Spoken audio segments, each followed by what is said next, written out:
ലൂക്കോസ് അവരുടെ സമരം 44-ാം നാളാണ്. അവരുടെ സമരം 44-ാം നാളാണ്. അത് വെയിലത്തും മഴയത്തും കിടന്നുള്ള സമരമാണ്.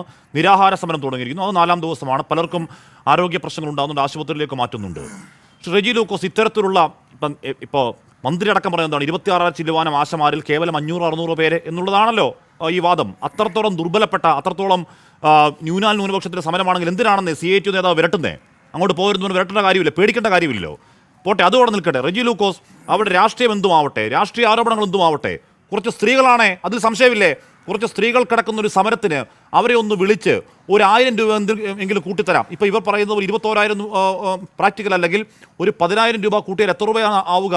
ഒരു വർഷം 94 കോടിയാണ് സർക്കാരിനുണ്ടെന്ന് അധിക ബാധ്യത. സർക്കാരിൻ്റെ ബജറ്റ് വെച്ച് നോക്കിയാൽ അത് ചെറിയ തുകയാണ്. റെജി ലൂക്കോസ്, അതുപോലും ചെയ്യുന്നില്ലെങ്കിൽ പ്രശ്നം കേന്ദ്ര ഫണ്ടിൻ്റെതല്ല, ഈ സർക്കാരിൻ്റെ അധികാരത്തിൻ്റെ അഹങ്കാരമാണ്. റെജി ലൂക്കോസ്, ഹാഷ്മിയുടെ ഇൻട്രോയിൽ ഞാൻ കുറേയധികം ശ്രദ്ധയോടുകൂടി കേട്ടു. എന്തുകൊണ്ടാണ് ഹാഷ്മിക്ക് അത് ഡൽഹിയിലേക്ക് നോക്കിയും സുരേഷ് ഗോപിയുടെ മുഖത്ത് നോക്കിയും പറയാൻ നട്ടലില്ലാത്തത്? നിങ്ങൾ അവരോടല്ലേ പറയണ്ടേ? നട്ടലിന്റെ അളവുകാരെ മൊത്തത്തിലെത്തിയോ? സുരേഷ് ഗോപിയോട് ചോദിച്ചിട്ടുണ്ട്, ഡൽഹിയോട് ചോദിച്ചിട്ടുണ്ട്, കേന്ദ്രത്തോട് പറഞ്ഞിട്ടുണ്ട്. എൻ്റെ ചോദ്യം എന്താണ് സാറേ? അവിടെ അവർ 44 ദിവസമായി ഇരിക്കുകയാണ്. പട്ടിണി സമരമാണ്, പാവങ്ങളാണ്, അടിസ്ഥാന വർഗമായ പാവം ഗതികെട്ട മനുഷ്യരാണ്. അവരെ ഒന്ന് വിളിച്ചൊരു 1000 രൂപ കൂട്ടിക്കൊടുക്കാമെന്ന് പറയാനും മാത്രം നമ്മുടെ ഖജനാവ് മുണ്ടക്കോലെടുത്ത് കിടക്കുകയാണെങ്കിൽ അത് തുറന്നു പറയണം. നമ്മൾ ദരിദ്ര സംസ്ഥാനമാണ്, അതുകൊണ്ടാണ് അത് തുറന്നു പറയണം. അപ്പോൾ സമ്മതിക്കാം. അല്ല ആഷ്മി സാർ, ഞാനൊന്ന് പറഞ്ഞ് പൂർത്തിയിരിക്കട്ടെ. അത് പറയാനായിട്ടാണല്ലോ ഞാനിപ്പോൾ ഈ ചർച്ചയിൽ പങ്കെടുക്കുന്നത്. ഞാനൊന്ന് കംപ്ലീറ്റ് ചെയ്യാം. അവരോട് സഹതാപവും അനുഭൂതിയും ഇല്ല എന്ന് നിങ്ങൾക്ക് എങ്ങനെ പറയാൻ പറ്റും? ഇവിടെ അവർക്ക് വേണ്ടിയിട്ട് ഏറ്റവും കൂടുതൽ ശബ്ദിച്ചത്, അവർക്ക് വേണ്ടിയിട്ട് ഏറ്റവും കൂടുതൽ ഓർഡർ നൽകിയത് ഇന്ത്യയിൽ 28 സംസ്ഥാനങ്ങളുടെ ഇന്ത്യയിൽ കേരളം മാത്രമാണ്. ഒറ്റ ചോദ്യത്തിന് താങ്കൾ മറുപടി പറയണം. ഈ SOC എന്ന് പറയുന്ന സംഘടന എന്തുകൊണ്ടാണ് 1750 മാത്രം ഓർഡർ നൽകുന്ന UP സർക്കാരിൻ്റെ സെക്രട്ടേറിയറ്റ് മുമ്പിൽ സമരം നടത്തുന്നില്ല? ഇന്ത്യയിൽ മറ്റ് സംസ്ഥാനങ്ങളുടെ സെക്രട്ടേറിയറ്റ് മുമ്പിൽ സമരം നടത്തുന്നില്ല? അപ്പോൾ അതിന്റെ പിന്നിൽ സ്പോൺസർഷിപ്പ് ഉണ്ടെന്ന് പറഞ്ഞാൽ നിങ്ങൾക്ക് നിഷേധിക്കാൻ പറ്റുമോ? നിങ്ങളിവിടെ ഹരിയാനയിൽ നടത്തുന്ന സംയുക്ത സമരത്തിൽ AITUC ഉണ്ട്, ഹരിയാനയിൽ നടത്തുന്ന സംയുക്ത സമരത്തിൽ CITU ഉണ്ട്, AITUC ഉണ്ട്, ആശമാല trade union, SUC trade union ഉണ്ട്, മഹാരാഷ്ട്രയിൽ നടത്തുന്ന ഐക്യവേദിയിൽ ഇവരെല്ലാവരും ഉണ്ട്, ഗുജറാത്തിൽ നടന്ന ഐക്യവേദിയിൽ ഇവരെല്ലാവരും ഉണ്ട്, കർണാടകയിൽ ഇവരെല്ലാവരും ഉണ്ട്. കാര്യം അറിയാതെ പറയല്ലേ? ഹാഷ്മി, എൻ്റെ ചോദ്യം വളരെ സ്പെസിഫിക്കാണ്. മഹാരാഷ്ട്ര ഉൾപ്പെടെയുള്ള 7 സംസ്ഥാനങ്ങളിൽ CITUവിൻ്റെ നേതൃത്വത്തിൽ സംയുക്തമായ സമരങ്ങൾ അരങ്ങേറിയിട്ട് 6 മാസമായി.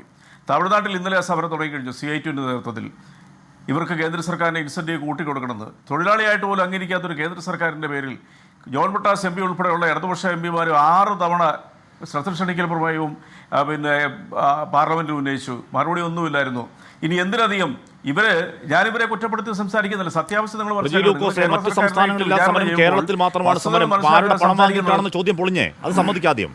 ഈ പറയുന്ന മഹാരാഷ്ട്രയിൽ, ഈ പറയുന്ന ഗുജറാത്തിൽ, ഈ പറയുന്ന കർണാടകയിൽ, ഈ പറയുന്ന ഒഡീഷയിൽ, ഈ പറയുന്ന യുപിയിലുണ്ടോ എന്ന് എനിക്കറിയില്ല, ഈ പറയുന്ന സംസ്ഥാനങ്ങളിലൊക്കെ, ഹരിയാനയിൽ CITU, AITUC, ആശാ വർക്കർമാർ ട്രേഡ് യൂണിയൻ, അല്ല SUC ട്രേഡ് യൂണിയൻ ഒക്കെ ഒരുമിച്ച് ഉന്നയിക്കുന്ന ആവശ്യം എത്രയാണെന്ന് അറിയാമോ? 26,000 രൂപ ഉയർത്തണം. ആരോടാ ചോദിക്കുന്നത്? കേന്ദ്രത്തോടല്ല, സംസ്ഥാനത്തോട്.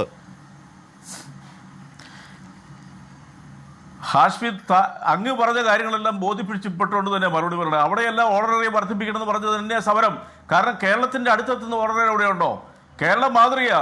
നിങ്ങൾക്കറിയാമോ, മധ്യപ്രദേശിൽ ഒരു സമരം നയിക്കാനായിട്ട് തുടങ്ങിയപ്പോഴത്തേക്ക് കേരളത്തിൽ കൊടുക്കുന്ന 7,000 രൂപയിൽ ഞങ്ങൾക്ക് തരണമെന്ന് പറഞ്ഞ് പ്ലാക്കാർഡ് പിടിച്ച് സമരം നടത്തി ആരാന്നറിയോ? ഇതേ CITU, AITUC ഒക്കെയാണ്. നിങ്ങളതെന്താ മറച്ചു വെക്കുന്നത്?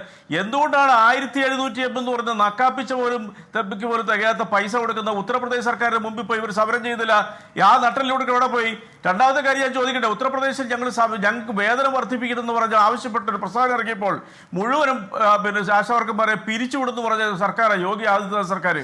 അവിടെ ഒന്നും കാണിക്കാത്ത ഈ സമരം കേരളത്തിൽ മാത്രമായിട്ട് ഇങ്ങനെ നീട്ടുന്നത് വേണ്ട.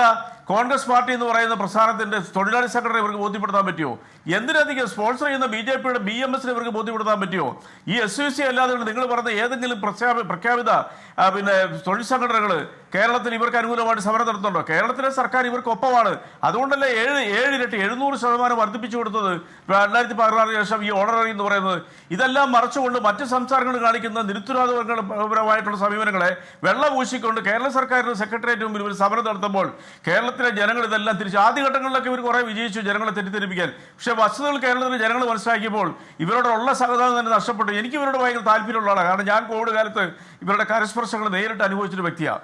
ഞാനൊരു വിദേശ പര്യടനം കഴിഞ്ഞ് വന്ന് ക്വാറന്റൈൻ ഇരിക്കുമ്പോൾ അവർ 1-2 ദിവസം എൻ്റെ വീട്ടിൽ വന്ന് എന്നെ അന്വേഷിക്കായിരുന്നു. ആ താല്പര്യം എല്ലാ ചർച്ചകളിലും പ്രകടിപ്പിച്ചിട്ടുണ്ട്. പക്ഷേ രാഷ്ട്രീയം കളിച്ചുകൊണ്ട് ഇവിടെ ആരുടെയൊക്കെ പിന്നാമ്പുറത്ത് നിന്ന് ഗവൺമെന്റ് ഇന്ത്യയിലെ മറ്റൊരു സംസ്ഥാന സർക്കാരിനോടൊപ്പം പിന്നെ വർദ്ധിപ്പിക്കണമെന്ന് ആവശ്യപ്പെടാതെ കൊണ്ട് അതിനുള്ള തന്റെ ഇല്ലാതെ ഉത്തർപ്രദേശിൽ നടന്ന സമരത്തിലും SUCI സമരങ്ങളും ഉണ്ട്. ആശാപാടോ എന്ന് പറയുന്ന ഈ പറയുന്ന സംയുക്ത സമരമുന്നണിയിലും SUCI ഉണ്ടെന്നാണ് എൻ്റെ അറിവ്. അത് നമുക്ക് ക്ലാരിഫൈ ചെയ്യാം. ഹരിയാനയിൽ CITUവും ഇവർ ഒന്നിച്ച സമരം നടത്തുന്നേ. കർണാടകയിൽ ഇവർ ഒന്നിച്ച സമരം നടത്തിയേ. മധ്യപ്രദേശ് ഒന്നിച്ച സമരം നടത്തിയേ. മഹാരാഷ്ട്രയിൽ ഒന്നിച്ച സമരം നടത്തിയേ. സാറേ അവിടൊക്കെ ഉന്നയിക്കുന്ന ആവശ്യം എന്താ? 26,000 ഉയർത്തണം, 24,000 ഉയർത്തണം. അതേ ആവശ്യമെന്ന് കേരളത്തിൽ ഉന്നയിച്ച താങ്കൾ പറയും പണം വാങ്ങി നടത്തിയ സമരമാണെന്ന്. എന്ത് കഷ്ടമാണ് റെജി ലൂക്കോസ്. ഇത് റെജി ലൂക്കോസ് മാത്രം പറയുന്നതല്ല, ഇടതുപക്ഷം ഒന്നാകെ പറയുന്നത്. പണം വാങ്ങി എന്നൊന്നും പറഞ്ഞിട്ടില്ല. നിങ്ങൾ കേൾക്കൂ, നിങ്ങൾ ഉത്തർപ്രദേശിലെ കാര്യങ്ങളെ കുറിച്ച് ആ വെബ്സൈറ്റിൽ ഒന്ന് നോക്കിയിട്ട് മറുപടി പറയാം.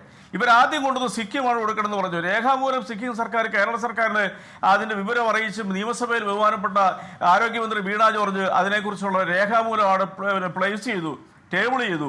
6,000 രൂപ മാത്രമേ ഉള്ളൂ. കേരള സർക്കാരുടെ മാതൃക ഇന്ത്യയിൽ.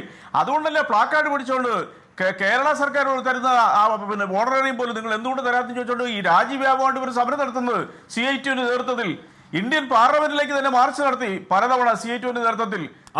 എന്തുകൊണ്ടാണ് ഈ കേരളത്തിൽ മാത്രം ഈ ഇന്ത്യൻ പാർലമെന്റിലേക്ക് നടത്തിയ സമരത്തിൽ SUCI ഉണ്ടോ? അതാണ് ഇവർ ചെയ്യേണ്ടത്. ഇന്ത്യൻ പാർലമെന്റിലേക്ക് നടത്തിയ സമരത്തിൽ CITUവിനൊപ്പം AITUCക്കൊപ്പം SUCIയുടെ AITUC ഉണ്ടോ? സാറേ ഉണ്ടായിരിക്കാം, ഞാനത് നിഷേധിക്കുന്നില്ല, അവരുണ്ടായിരിക്കാം. അപ്പൊ അവിടെ ഇതേ ആവശ്യം സമരം നടത്താം. സമരം ചെയ്യുന്നത് എന്തുകൊണ്ടാണ് ഉത്തർപ്രദേശ് പോലെ? റെജി ലൂക്കോസ് അവിടെ തോളോട് തോൾ ചേർന്ന് സമരം നടത്താം. ഈ പറഞ്ഞ സംസ്ഥാനങ്ങളിലൊക്കെ തോളോട് തോൾ ചേർന്ന് സമരം നടത്താം. അതേ ആവശ്യം കേരളത്തിൽ ഉന്നയിച്ചാൽ രാജ്യദ്രോഹം, അങ്ങനെയാണോ? സാറേ അവിടെയൊക്കെ സമരം നടത്തുന്നത് കേന്ദ്ര സർക്കാരിന് ഇൻസെന്റീവ് വർദ്ധിപ്പിക്കാൻ വേണ്ടിയില്ല, ഓർഡററി വർദ്ധിപ്പിക്കാനല്ല. അത് സംസ്ഥാന സർക്കാരാണ് കൊടുക്കുന്നത്. അവിടെയൊക്കെ സമരം സംസ്ഥാന സർക്കാരിനെതിരെയാണ്. ആവശ്യപ്പെട്ടുകൊണ്ട് സമരം നടത്തിക്കൊണ്ടിരിക്കുക. ലൂക്കോസെ അവിടെയൊക്കെ സമരം സംസ്ഥാന സർക്കാരിനെതിരെയാ. ഹരിയാനയിൽ സംസ്ഥാന സർക്കാരിനെതിരെയാ സമരം. സാറേ അത് ഞാൻ അംഗീകരിച്ചു. ഞാൻ ഈ ചർച്ച പറഞ്ഞല്ലോ. ഹരിയാന മാത്രമല്ല മഹാരാഷ്ട്രയിലും ഉത്തർപ്രദേശിൽ സമരം നടത്തുന്നത് സംസ്ഥാന സർക്കാരിനെതിരെയാ. എന്തുകൊണ്ടാ? അവിടെ മാക്സിമം കൊടുക്കുന്നത് പിന്നെ ഗുജറാത്തിൽ 3,500 രൂപയാ. അത് 7,000 തരുന്നതിന് ഞങ്ങൾക്ക് തരണ്ടെന്ന് ചോദിച്ചുകൊണ്ട് ഒരു സമരം നടത്തുന്നുണ്ട്.